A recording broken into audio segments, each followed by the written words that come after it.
France, a land of kings, castles, and chaos, a nation whose story is written in stone and blood, from the glittering halls of Versailles to the cobblestone streets of Paris. For centuries it was a kingdom built on the unshakable belief in divine power, a realm ruled by monarchs who saw themselves as gods on earth.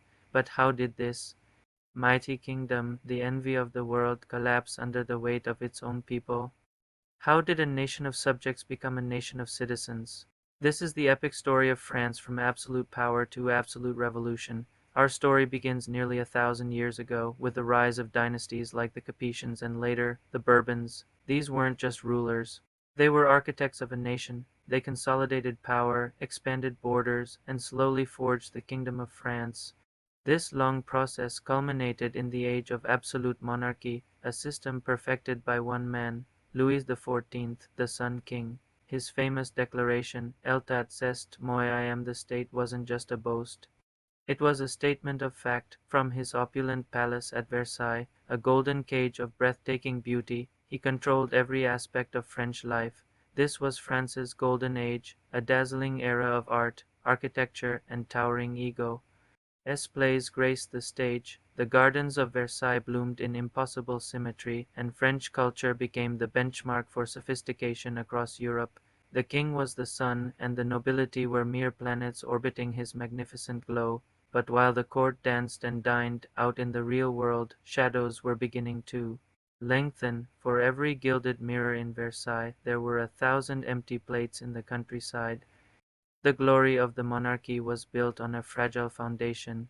Decades of extravagant spending and costly wars, particularly the American Revolutionary War, which France ironically helped fund, had pushed the kingdom to the brink of bankruptcy. While the nobility and clergy lived tax-free, the burden fell squarely on the shoulders of the Third Estate, the common people. They were crushed by taxes on everything from salt to bread. Bad harvests led to widespread famine, and the price of a single loaf of bread could equal a worker's entire day's wage. Hunger turned to anger, and this anger found its voice in the ideas of the Enlightenment. Thinkers like Voltaire, Rousseau, and Montesquieu championed reason, liberty, and the rights of the individual. Their words spread like wildfire, questioning the very legitimacy of a king who ruled by divine right while his people starved. They argued that power should rest not with a monarch but with the people themselves. In the salons of Paris and in secret pamphlets, a new idea was taking hold, the idea of a nation. While King Louis XVI and his queen, Marie Antoinette, remained insulated in the fantasy world of Versailles, a storm was brewing. The disconnect between the rulers and the ruled had become a chasm, and the air crackled with a tension that was about to explode. On July 14, 1789, the storm broke.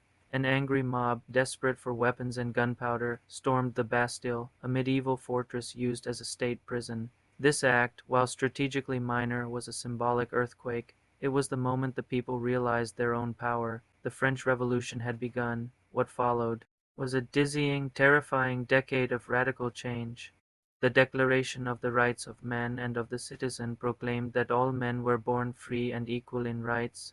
The feudal system was abolished overnight, but the revolution also had a dark, bloody side. As radical factions fought for control, the reign of terror was unleashed. Led by figures like Robespierre, the Committee of Public Safety sought to purge France of its enemies. The guillotine, the national razor, became a symbol of revolutionary justice, and thousands, from aristocrats to ordinary citizens, met their end on the public square. King Louis XVI, tried for treason, was executed, followed months later by Marie Antoinette. The monarchy, which had defined France for 1,000 years, was dead.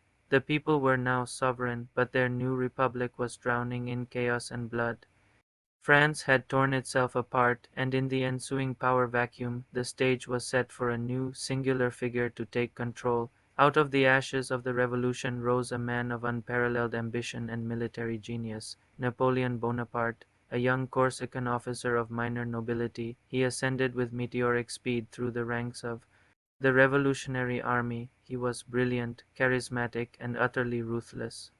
Through a coup d'etat, he seized power, first as First Consul, and then, in an act of supreme audacity, he crowned himself Emperor of the French. Napoleon was a paradox. He was the heir to the revolution, yet he destroyed its democratic ideals. He stabilized France, creating the Napoleonic Code, a revolutionary legal framework that enshrined equality before the law and is still influential today. He reorganized the government, established a national bank, and restored order after a decade of turmoil. But his ambition knew no bounds. He dreamed of a European empire with France at its center. His grand marched across the continent, from Spain to Austria, redrawing the map of Europe. He was a master of the battlefield, achieving legendary victories at Austerlitz and Jena. But his ambition was also his undoing. The disastrous invasion of Russia in 1812, followed by a coalition of European powers uniting against him, led to his downfall. His empire, built on conquest, burned out as quickly as it had risen. Exiled, he escaped for one last gamble, the 100 Days, only to meet his final defeat. At Waterloo, the age of Napoleon was over. So what is the legacy of this turbulent history?